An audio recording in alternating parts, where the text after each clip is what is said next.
बिस्मिल्लाहिर्रहमानिर्रहीम। Breaking always के साथ में हूँ अजरा फैसल। उम्मीद है आप जहाँ भी होंगे खैरियत से होंगे।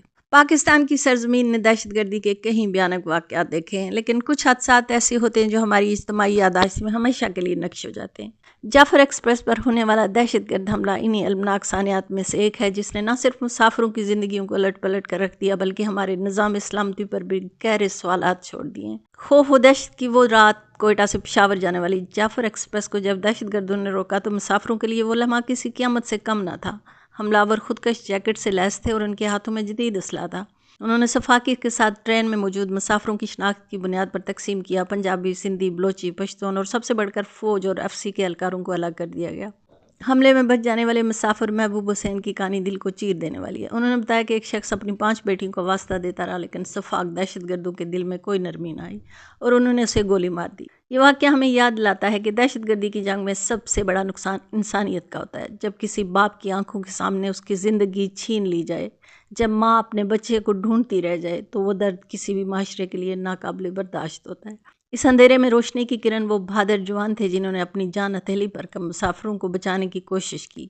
साबिक फौजी हवलदार अल्लादिता ने अपनी जान की परवाह न करते हुए भागने का फैसला किया, क्योंकि उन्हें यकीन था कि मौत लिखी होगी तो वो कहीं भी आ सकती है। इस तरह रेलवे, पुलिस और एफसी के जवानों ने आखिरी दम तक दहशतगर्दी का मुकाबला किया ताकि ज़्यादा से ज़्यादा मुसाफिरों को महफूज मकामात तक पहुँचाया जा सके। जब एफसी ने ऑपरेशन शुरू किया तो मुसाफिरों को फरार का मौका मिला और वो कई किलोमीटर पैदल चलकर महफूज मुकाम तक पहुँचे। दहशतगर्दी के खिलाफ ये जंग अभी ख़त्म नहीं हुई। हमारे रेलवे निज़ाम की सिक्योरिटी को बेहतर बनाना ज़रूरी है। मुसाफिर ट्रेनें आम लोगों की ज़िंदगी का हिस्सा हैं। अगर वही गैर महफूज हो जाएं तो ये पूरी कौम के लिए एक अलार्म है। हुकूमत को चाहिए कि वो ऐसे हिसास रूट पर जदीद सिक्योरिटी सिस्टम लगाएं और रेलवे पुलिस को मज़ीद तरबियत और वसाइल फराहम किए जाएँ। जाफर एक्सप्रेस के मुसाफिरों ने जिस सब्र और हौसले का मुजाहरा किया, वो पूरी कौम के लिए एक मिसाल है। उनके बयानात में गम भी है, लेकिन साथ ही वो पाक फ़ौज और एफसी के शुक्रगुजारी का जज्बा भी रखते हैं। यही यकजहती हमारी असल ताकत है और यही दहशतगर्दों की सबसे बड़ी शिकस्त है। ये वक्त है कि हम अपने शोधा को याद रखें, अपनी फोर्सेस की कुर्बानियों को सराहें और बाहसियत कौम ये ऐद करें कि हम दहशतगर्दों के सामने कभी नहीं झुकेंगे, क्योंकि हर बचाया गया मुसाफिर, हर जीती हुई लड़ाई ये साबित करती है कि पाकिस्तान की रूह को कोई शिकस्त नहीं दे सकता। और पाकिस्तान तहरीक इंसाफ के बानी चेयरमैन इमरान खान ने इस्लामाबाद हाई कोर्ट में जजेस के तबादलों के खिलाफ सुप्रीम कोर्ट में दरख्वास्त दायर की है। दरख्वास्त में वफाकी हुकूमत और मुख्तलिफ हाई कोर्ट्स के रजिस्ट्रार को फरीक बनाया गया है। इमरान खान ने मौक़िफ़ अपनाया कि जजेस के तबादले गैर आइनी हैं और ये अदलिया की खुद मुख्तारी के खिलाफ साजिश है। उन्होंने सुप्रीम कोर्ट से आइन के आर्टिकल 200 के तहत जजेस की गैर मुनसिफाना ट्रांसफ़र्स को कलअदम करार देने की इस्तदा की है। पाकिस्तान की अदालती तारीख में जजेस के तबादलों का मामला हमेशा हिसास रहा है, क्योंकि ये बराह रास्त अदलिया की आज़ादी और ख़ुद मुख्तारी से जुड़ा होता है। इमरान खान की तरफ से सुप्रीम कोर्ट में दायर की गई दरख्वास्त में जो निकात उठाए गए हैं, वो न सिर्फ कानूनी बल्कि अवामी दिलचस्पी के हामिल भी हैं। जजेस का बगैर मुशावरत तबादला करना और उनकी जगह कायम मकाम जजेस को तैनात करना अदालती साख पर सवालिया निशान उठाता है। अगर वाकई जजेस को इंतकामी कार्रवाई का निशाना बनाया जा रहा है तो ये इंसाफ की फराहमी में रुकावट बन सकता है।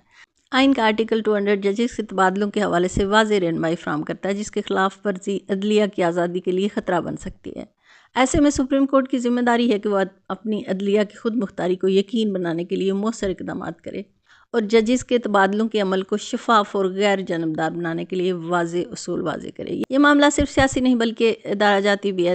अदलिया को बैरूनी दबाव से आज़ाद रखा जाए। इमरान खान की दरख्वास्त ने एक अहम मसले को उजागर किया है और ये वक्त की ज़रूरत है कि सुप्रीम कोर्ट इस पर शफाफ तहकीकात करके एक ऐसा फ़ैसला दे जो न सिर्फ कानून के मुताबिक हो बल्कि अदलिया की गैर जानबदारी को मज़ीद मजबूत करे। और नाज़रीन, इस वक्त पाकिस्तान की सियासत जिस तरह के नशीब अफराद से गुजर रही है, इसमें PTI रहनुमा आज़म स्वाति की गुफ्तगू को नज़रअंदाज करना मुमकिन नहीं। उन्होंने नहायत बेबाकी से मौजूदा हुकूमत पर तनकीद की और रियासती ताकत के तवाज़ुन पर सख्त सवालात उठाए। ये वो सवालात हैं जिन्हें दबाने के बजाय खुलकर ज़ेर बहस लाने की ज़रूरत है, क्योंकि अगर कोई सियासतदान अवाम के लिए आवाज़ उठा रहा है तो ये जमहूरी अमल की अलामत है। जिन्हें दबाने के बजाय खुलकर ज़ेर बहस लाने की ज़रूरत है, क्योंकि अगर कोई सियासतदान अवाम के लिए आवाज़ उठा रहा है तो ये एक जमहूरी अमल है। आज़म स्वाति ने कहा है कि हुकूमत से बात के बजाय ताकतवर हलकों से बात करना ज़्यादा मौसर है। अगर हम पाकिस्तान की सियासी तारीख का जायज़ा लें तो ये बात महज इल्ज़ाम नहीं बल्कि एक तल्ख़ हकीकत नज़र आती है। माजी में कई सियासी हुकूमतें इसी गैर मरई ताकत के दबाव के तहत बरतरफ हुई या उनके फ़ैसले तब्दील कराए गए। अवाम को हमेशा इस बयानिए के ख़िलाफ़ उबारा गया, लेकिन ज़मीनी हकीकत यही है कि बाज़ फ़ैसले ऐवानों के बजाय बंद कमरों में होते हैं। اگر سواتی جیسے سیاستدان اس حقیقت کو کھول رہے ہیں تو شاید یہ اصلاح کا نقطۂ آغاز ہو سکتا ہے۔ ملک میں دہشت گردی اور بدترین حالات سچائی سے منہ نہیں موڑ سکتے۔ اعظم سواتی کا کہنا ہے کہ پاکستان کے حالات افریقہ سے بھی بدتر ہو چکے ہیں۔ شاید سننے میں سخت لگے مگر ہم معیشت، امن امان اور عوامی فلاح کی موجودہ صورتحال کو دیکھیں تو یہ مبالغہ آرائی نہیں لگتی۔ دہشت گردی کے بڑھتے ہوئے واقعات، مہنگائی کی چکی میں پسے عوام اور کرپشن کی جڑیں ملک کی ترقی میں سب سے بڑی رکاوٹ ہیں۔ اعظم سواتی کو عدالت سے حفاظتی ضمانت ملنا اس بات کا ثبوت ہے کہ عدلیہ اب بھی کچھ حد تک آزاد ہے، مگر یہ حقیقت ہے کہ مخالف سیاستدانوں کے خلاف مقدمات کا اندراج ایک عام سیاسی ہتھیار بن چکا ہے۔ ایسے میں سواتی کی طرف سے عدالتی نظام پر خدشات ظاہر کرنا بلا جواز نہیں۔ اگر عدالتیں واقعی دباؤ میں ہیں اور قانون کا اطلاق صرف مخصوص لوگوں پر ہو رہا ہے تو اس پر آواز اٹھانا نہ صرف سیاستدانوں بلکہ عوام کی بھی ذمہ داری ہے۔ اعظم سواتی کا بیانیہ شاید سخت ہو لیکن اس میں کئی حقیقتیں چھپی ہیں۔ اگر سیاستدان عوام کی حقیقی مسائل، طاقت کے غیر متوازن مراکز اور بد انتظامی پر کھل کر بات کر رہے ہیں تو یہ جمہوریت کے لیے اچھا قدم سمجھا جا سکتا ہے۔ ہم سیاستدانوں کے بیانات کو جذباتی یا انتقامی رنگ دینے کے بجائے انہیں ایک آئینے کے طور پر دیکھیں تاکہ ہم بطور قوم اپنی اصلاح کر سکیں۔ ناظرین، چیئرمین پیپلز پارٹی بلاول بھٹو زرداری نے قومی اسمبلی میں خطاب کرتے ہوئے نیشنل ایکشن پلان 2 بنانے کا مطالبہ کیا ہے۔ کیا واقعی ہمیں ایک نئے نیشنل ایکشن پلان کی ضرورت ہے؟ اور کیا ہماری سیاسی تقسیم دہشت گردوں کے لیے آسانی پیدا کر رہی ہے؟ ان تمام پہلوؤں کا تفصیلی جائزہ لیتے ہیں اور یہ سمجھنے کی کوشش کرتے ہیں کہ پاکستان کو آگے بڑھنے کے لیے کیا کرنا ہوگا۔ قومی اسمبلی میں خطاب کرتے ہوئے بلاول بھٹو نے کہا ہے کہ پاکستان کی دشمن ہماری نا اتفاقی کا فائدہ اٹھا رہے ہیں۔ جعفر ایکسپریس حملہ جیسے سانحہ ہماری غفلت کا نتیجہ ہو سکتا تھا مگر فورسز نے بروقت کارروائی کر کے ایک بڑا سانحہ ٹال دیا۔